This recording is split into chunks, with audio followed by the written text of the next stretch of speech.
ભૂલો ભલે બીજું બધું, પણ મા બાપને ભૂલશો નહીં. અગણિત છે ઉપકાર, એના કદી વિસરશો નહીં. આ રચના આપણે બાળપણથી જ સાંભળતા અને બોલતા આવીએ છીએ. પણ અફસોસની વાત એ છે કે અમુક કપાતર દીકરા દીકરીઓને મા બાપના ઉપકાર નથી દેખાતા. 9 મહિના સુધી ભાર ઉપાડી, માનતાઓ કરી, ટેક રાખી, જેને જન્મ આપ્યો હોય એ જ દીકરા દીકરીઓ જ્યારે પોતાનું ઋણ ચૂકવવાનો વારો આવે ત્યારે હાથ ઊંચા કરી દેતા હોય છે. તેના ઉછેર માટે પોતાની જાતનો વિચાર સુદ્ધા ન કર્યો હોય તેમાં બાપની ઉંમર થતા જ તેને બટકું રોટલો પણ ભારી પડવા લાગે છે. મને તો આની પરાકાષ્ઠાની હદ તો ત્યાં થાય કે તમારી પાસે અઢળક ધન હોય, સંપત્તિ હોય, બંગલા હોય, મકાન હોય, જમીન હોય, ગાડીઓ હોય, પણ તમારા ઘરમાં મા બાપ માટે જગ્યા ના હોય. નમસ્કાર, ગુજરાત BS9 TV ન્યૂઝમાં આપની સાથે હું ભગવતી વિશાવડિયા. એક વાત ક્યારેય ન ભૂલતા કે તમે જ્યાં છો ત્યાં સુધી પહોંચાડવા માટે તમારા માતા પિતાએ પોતાની જાત ઘસી નાખી. એના ત્યાગની તો વાત જ શું કરવી. આપણા કપડામાં કરચલીઓ એટલે નથી પડતી કારણ કે તેમને પોતાના ચહેરાની જે કરચલીઓ છે તે અવગણી છે. આપણી જીદ પૂરી કરવા, આપણા શોખ પૂરા કરવા એને પોતાના શોખ નહીં પણ પોતાની જે પ્રાથમિકતાઓ હતી તેને પણ તિલાંજલિ આપી. આપણા સારા બૂટ પહેરી શકીએ આપણે એટલા માટે તેણે ફાટેલા જોડા પહેરી આખા ઘરનો ભાર ઉપાડ્યો. પોતે ભડકે બળી રહ્યા હતા અને આપને આંચ પણ ન આવે તેવી સુખ સુવિધાઓ આપી. આ છે પિતા. મહાહેતવાડી એ દયાળી માની તો વાત જ શું કરવી, કારણ કે ઈશ્વર પણ આભારી છે. કારણ કે ઈશ્વરને પણ જો જન્મ લેવો હોય તો માનો સહારો લેવો પડ્યો. હતો હું સુતો પારણીએ પુત્ર નાનું, રડું છેક તો રાખતો કોણ છાનું. આ કવિતામાં માએ જે દુઃખ વેઠ્યા છે તેને કવિએ ખૂબ સારી રીતે વર્ણવ્યા છે. માં એટલે જેના હાથના સ્પર્શમાં દરેક દુઃખનું ઓસડ હોય, જેની એક મમતા ભરી નજર બાળક પર પડે એટલે બાળકને શું થાય છે ની ખબર પડી જાય. બાળક અબોલ હોય તો પણ માં સમજી શકે છે કે મારા બાળક કે દીકરા દીકરીને શું થાય છે. પણ આપણે તેની આંખોને જોઈએ છે પરંતુ આપણે ઓળખી નથી શકતા. આપણે તેના શબ્દોને પણ સમજી નથી શકતા અને જો સમજીએ છીએ તો પણ આપણે તેનું દુઃખ દૂર નથી કરતા. કેટલી વેદના થતી હશે જ્યારે બધું જ સમજવા છતાં પણ આપણે કશું ન બોલીએ અને તેના દુઃખને દૂર ન કરવાને બદલે આપણે તેનાથી દૂરી બનાવીએ અને આપણે તેને વૃદ્ધાશ્રમના સહારે મૂકી દઈએ. એમાં બધું જ સમજે છે તેમ છતાં તે કશું બોલતી નથી. તમારી સામે ગમે એવા પકવાન મૂકે પણ માના હાથનો રોટલો છે એનાથી બધું જ ફીકું પડી જાય છે. એનાથી મીઠું તમને કશું જ ન લાગે. તમને સૂકામાં સુવડાવ્યા હોય અને એ માં છે પોતે ભીનામાં સૂતી હોય. તમારા ઉછેરથી લઈને લગ્ન સુધીમાં મને અગણિત વેદનાઓ થઈ હોય, દુઃખ પડ્યા હશે, પણ એમાં ક્યારેય દુઃખની ગણતરી નથી કરી. તમને એક વખત દુઃખ જતાવ્યું પણ નથી અને તેમણે એ દુઃખનું વર્ણન પણ નથી કર્યું. આ છે માં. પણ આપણે શું કરીએ છીએ? મા બાપના હાથે ધ્રુજવા લાગે એટલે આપણે તેને વૃદ્ધાશ્રમમાં મૂકી આવીએ. એ આંગળી પકડીને મોટા કર્યા હોય એ બધું જ ભૂલી જઈએ છે. આ દુનિયામાં બધું જ ફરી મળશે પણ જે ખોવાઈ જશે એ ફરી ક્યારેય નહીં મળે અને એ છે મા બાપની છત્રછાયા. મંદિરમાં જઈને પથ્થર પૂજવાની શું જરૂર છે જો તમારા જીવતા જાગતા દેવ તમારા ઘરમાં બેઠા હોય? જીવનમાં એક જ પુણ્ય કમાજો, જે મા બાપ છે એની આંખમાં ક્યારેય આંસુ ન આવવા દેતા. મા બાપને વૃદ્ધાશ્રમમાં મૂકવા જતા દીકરા દીકરીઓ અને સમાજને ટકોર હર્ષસંઘવીએ પણ કરી હતી. તેમણે શું કહ્યું છે તેના પર પણ નજર કરીએ. ત્યારે આજના જમાનામાં એક ખૂબ જ મોટી આવશ્યક વસ્તુ આજે હું આપ સૌ માટે વિનંતી કરવા આવ્યો છું. આજના જમાનામાં જ્યારે માતા પિતા રાત દિવસ મહેનત કરે છે અને એ મહેનત કરીને એક સપનું જોતા હોય છે કે મારા દીકરા દીકરીને મોટા થઈને સફળતા પ્રાપ્ત કરે તે માટે એને ભણાવે છે, તે માટે એને સારી નોકરી પ્રાપ્ત થાય, સારો વેપાર મળે, તે માટે માં ખોડલ ને માં અન્નપૂર્ણા ને આખી જિંદગી પ્રાર્થના કરે છે. અને આવા દીકરા દીકરી જ્યારે સફળ થઈ જાય છે ને ત્યારે માતા પિતા જોડે રહેતા એને શરમ આવવા માંડે છે. અને એ માતા પિતાને ક્યાં ગામ મૂકી આવે, ક્યાં વૃદ્ધાશ્રમમાં મૂકી આવે.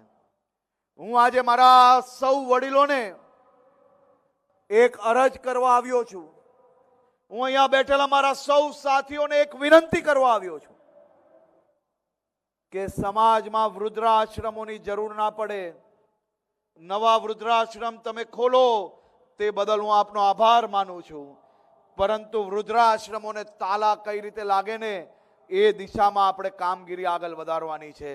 હું આજે આપ સૌને વિનંતી કરવા આવ્યો છું કે જે દીકરા દીકરી એના માતા પિતાને વૃદ્ધાશ્રમમાં મૂકી આવ્યા હોય ને એવા દીકરા દીકરી ગમે તેટલા સફળ થઈ જાય, એ ગમે તેટલા મોટા થઈ જાય, કરોડો રૂપિયાનું આપને દાન આપી શકે, પણ સમાજના બધા જ ટ્રસ્ટોએ ભેગા થઈને એક નિર્ણય લેવા જેવો છે કે જે દીકરા દીકરી એના માતા પિતાને વૃદ્ધાશ્રમ મૂકશે ને એવા દીકરા દીકરીનો સમાજમાં 1 રૂપિયો ફંડ એક્સેપ્ટ કરવામાં નહીં આવે, એને સમાજના કોઈ બી કાર્યક્રમમાં સ્ટેજ પર બેસાડવામાં નહીં આવે, એને સમાજના કોઈ બી કાર્યક્રમમાં આમંત્રણ આપવામાં નહીં આવે.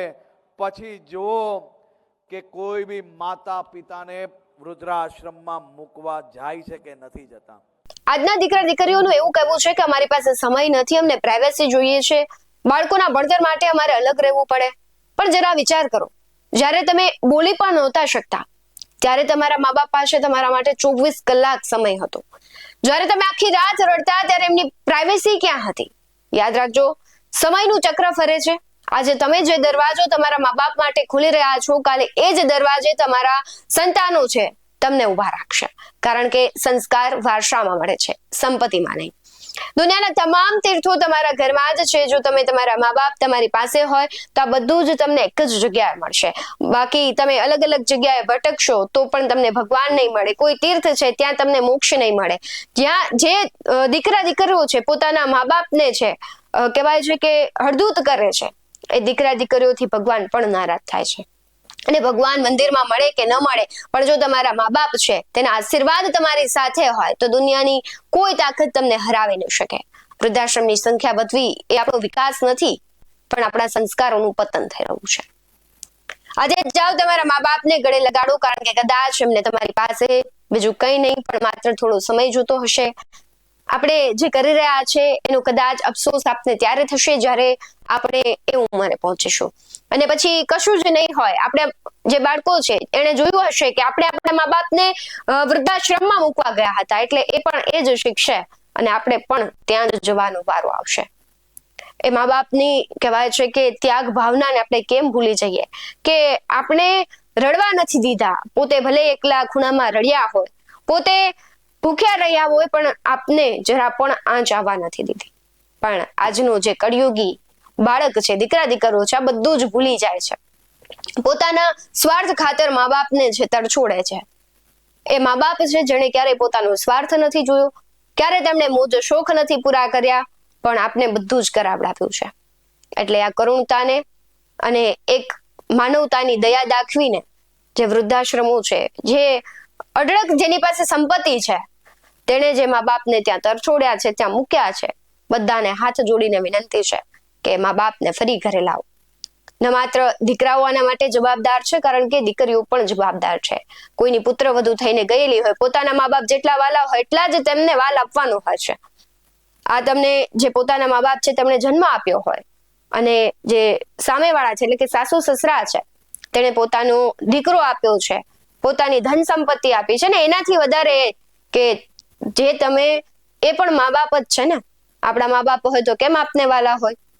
એટલે બધા દીકરીઓને પણ વિનંતી છે કે સાસુ સસરા કરતા મા બાપ સમજી તેને રાખો, એને હળદૂત ના કરો.